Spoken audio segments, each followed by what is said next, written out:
for that. Hey everyone, Casual Gaming Dad here. I'm going to make this part of the stream for YouTube. I'm going to go over just a bit about what we heard. I'm going to summarize everything so that you don't have to sit there and listen to it for all you casuals out there like myself. Excuse me. So let's talk about a few different things. Okay, let's start with, I'll talk about pre-orders when we see more about the collector's box. But so what are some of the highlights? They talked a little bit about the pre-orders, okay, and they're going to reveal the collector's box here. We talked about the battle passes. Okay, so the battle passes will last for an entire season.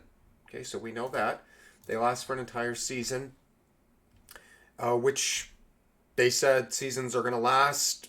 They're going to have 3 or 4 seasons a year, so 3 to 4 months, and it's $10. The premium battle passes are $9.99. They did reveal that, so you do that to get access to more cosmetics and whatnot, and so if you care about that sort of thing, you'll get to see it every season. Leading up to it, you'll get to see the differences. So if maybe some seasons you'll like it, maybe some seasons you don't. Look, I'm an old school gamer. This sort of thing didn't exist when I was growing up playing games. This is the reality. Okay, I'm not a huge fan of it, but I can live with it. It's not a big deal. It's optional. If you want to do it, fine. If you don't, then don't. It's that simple. There's no power, so we don't care about that.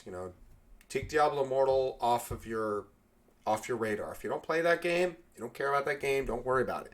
That's going to have nothing to do with this. Excuse me again. Okay. So we have that. Season 1 starting. Just a sec. So Season 1 will be starting a few weeks after release. He said weeks. He didn't say months. He said weeks. Joe Shelley said weeks. He said that twice. So July? Question mark. That sounds accurate, right? Let's say we do July. We do a few months. Maybe we get closer to the end of the year, like November-ish. Start another one. Early next year, another. So something like that. Makes sense. Okay.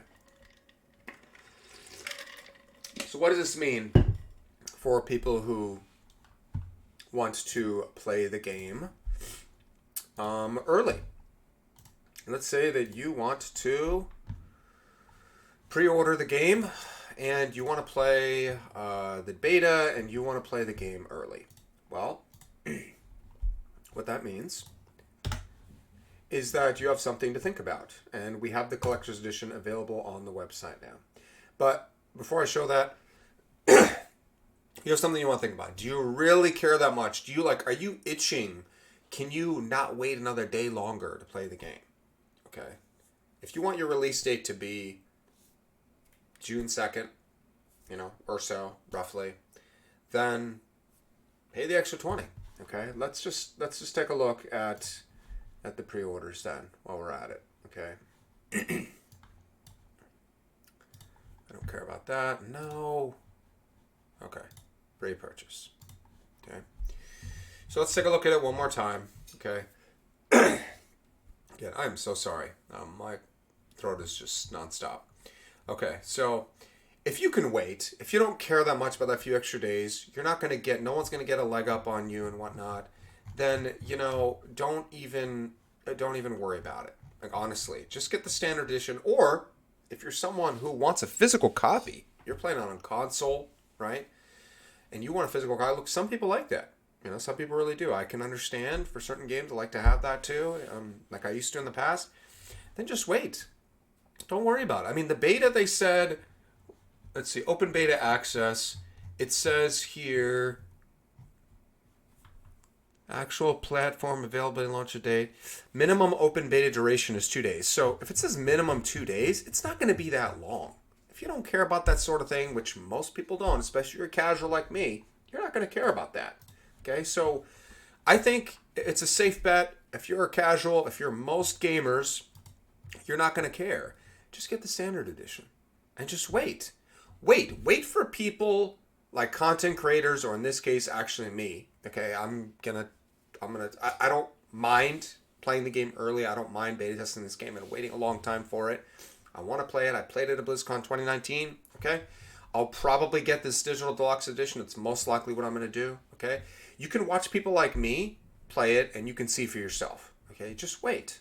Like, there's no reason. It's trust me when I tell you, it's not going to matter. Those 4 days, that 2 days on beta, it's not going to matter in the grand scheme of things. So save your money, okay, and just get the standard edition, or just wait and then buy the game after release. There's no reason to buy the game ahead of time if you're not planning to play the beta, or if you don't want to play the game early. There's no reason.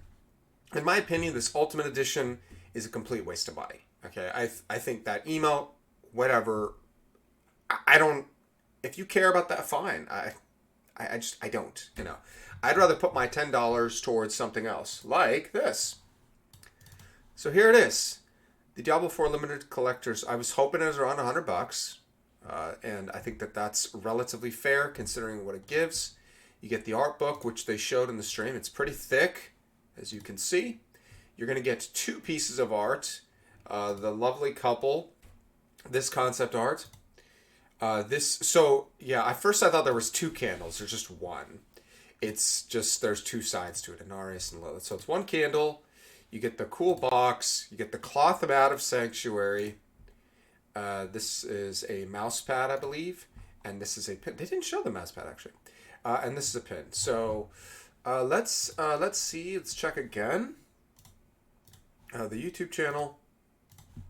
I don't believe they haven't posted the video yet. Oh, unboxing that. And I was really hoping. They said they would do it right after. I was really hoping to be up here so I could take a look at it. I'm leaning very much towards getting it. I like it. I think it's cool. I'm just a big Diablo fan, so for me, I think it's kind of a no-brainer. I'd say for most people, if you're not a hardcore fan, like I say, like casual and hardcore in the same time. I'm a casual gamer, but I'm a hardcore fan of the Diablo franchise. Okay. Collector's editions are for hardcore fans. I don't buy collector's boxes for most games. Like I say, almost all of them. I have done it a few times in my life. So if you're like a big Zelda fan, then consider buying it for Tears of the Kingdom next year, right? But I think I'm going to. I think it's really cool. I like it. It opens up. I want to see the video before I pre-order it.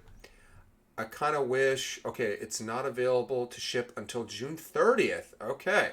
So this will come out after release. That was one of my questions, actually. That's fine. Excuse me. I think it'll be really cool. To be honest, I was kind of hoping to have this before the game came out so I could, put the candle on my desk and stuff and play with it. But, it's okay. It's not a big deal. So, okay. Did I cover everything? So I talked about pre-orders, right? So, again, if you're casual or if you're not sure you're going to buy it, don't pre-order the game. Just don't. Like, I'm not even a big fan of pre-orders. It's an understatement. I'm not a big fan. Okay? I want to play in the beta, and I want to play the game early, so that's why I'm likely going to pick up what I showed you. Okay? That's why. If you say no to those things, if you don't care about any of those things, just wait. Just don't buy the game early. Just wait. There's no reason for you to buy it early. Okay? So this collector's box. Okay. Codex of Power. Let's talk a little bit about that. So they talked a little bit about something called the Codex of Power. Okay?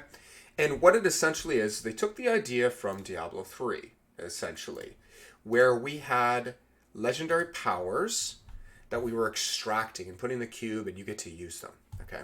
So the Codex of Power is essentially a similar thing, but instead of that, they took Diablo 3, which it evolved in Diablo Immortal, which I only played some of, but I really liked that you could essentially take up a legendary power out and put it into.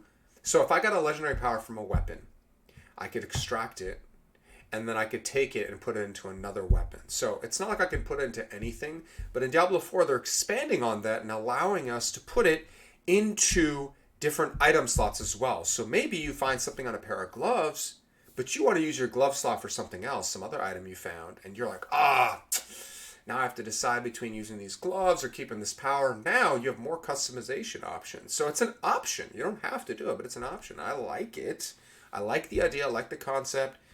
You take it off there and you can put it on another piece of gear. And on top of that, they talked about how various dungeons in the game, he said there's over 120 dungeons, okay, at this point. Various dungeons in the game will allow you to unlock a codex. Now, at its lowest form of power. So if you find the item and you extract it, or if you find the item, the way I understood is if you find the item, it's going to be a more powerful version of said power in the codex of power, the aspect, right? But you get to basically test it. You get to try it out. You get to test different things, and you can find them in dungeons. And I really like that because then, like he said, you can target a specific power. So if you know about an aspect that you want for your character, in this case, they showcased the sorceress and an aspect of power, aspect of overwhelming bolts, I think it was, where your charged bolts will release 2 extra bolts, but the mana costs a little higher. So very cool. Lots of legendary powers we've seen are like that in different games, and they kind of change the way you build, the way you customize your character. You leaning more into a certain, element or type of damage and whatnot, or just play style. And so now you can go and unlock those in dungeons, and I think that's really cool because then you're not stuck like really trying to find or even trade that item, which again we don't really know. It seems like we're not going to be able to trade those sorts of things. So you got to be able to find them and target them, and if you want to, and if you find aspects, another thing they said was you unlock it, it's account wide. They said realm account wide, right? So that means that you could start a new character and you have access to an aspect, maybe something that's more generic, right? Or maybe you want to make another sorceress and you're leveling it up, you can use that. So I think that's really, really cool. I really appreciate that. I think it makes the gameplay more fun and engaging. It gives us an opportunity to test drive things and say, well, okay, so I found this aspect of overwhelming bolts, but I still want to find the item that's associated with it eventually. I'd like to find it because it'll make my character more powerful, right? So there's still that form of progression. So you get to try it out, but you still have something to aim for. And I really like that very much. So that was really cool. I think that's a really good idea they have. They're just adding more layers of depth, and I think that Codex of Power adds that. Okay. I think that's everything. The only other thing I really wanted was to see that unboxing, which I'm just going to have to check back later. I don't know when we're going to see that. He said after the stream, but it hasn't shown up yet. That's okay. Nonetheless, I think this is a good live stream. We got some questions answered. I would have liked to hear a little bit about the beta, but they said early next year. We're going to hear about it. So probably after the holidays, going to come back. Probably January, I suspect. They're going to give us some more information on that because I know they want to do it earlier. They want to do it early. They want to do the beta test early because if I were to guess, I'd say beta late January, early February. That's what I think. Like late January to early mid-February. I think that's their timeline because they want to make sure they have enough time to do, to do some updates, to fix some bugs, to get some feedback, to make some changes because June is not that far away. It's not enough time to really get things done if they wait any longer than that. So I suspect that it'll be early. So, well, let me know your thoughts in the comments section. Like the video if you find this content helpful for you. But I'd like to hear from you. What are you doing? Are you casual like me? Are you gonna be pre-purchasing the game? Are you interested in playing the beta? Do you care? How do you feel about this extra 4 days? Personally, I don't think it's that big a deal. There's not going to be any leaderboards and anything. Everything's going to be surrounding the seasons. So no one's getting a leg up. It's just you get to play the game a few days earlier. That's it. And I think for most people, this shouldn't matter. There are games I play years after release. I'm finishing up Disco Elysium right now, and the game came out in 2019. So it really doesn't matter that much. But I understand some people really like to play a game on release, and that's fine. It can be exciting, fun to be playing alongside people. You see content creators and whatnot playing the game, and you want to do that. That's okay. I understand that pull, but for most gamers, for most casual players and gamers, you're not going to be able to do that, and that's okay. So just wait, just hold off. But I want to hear from you. What do you think? Do you agree with me? Do you agree this Ultimate Edition is a complete waste? Save your money. Don't even bother. Who cares about these extra 20 tiers? You have a whole season to unlock those things. It just gets you ahead. Why do you want to finish it early? What for? He mentioned something like 75-ish, so we can safely say probably under 100 hours to unlock all of it. Come on. I'm going to play that much in the first couple of weeks? Or, well, I don't know about that, but something like that. We'll see. So, anyways, comment down below. Subscribe if you haven't already. I'm going to be covering this game very heavily. If you want to see what I think about, as a casual gamer, from my perspective, when I play the beta, what I think about it and whatnot, then stay tuned for more. All right. Take care, and I'll see you later. Bye-bye.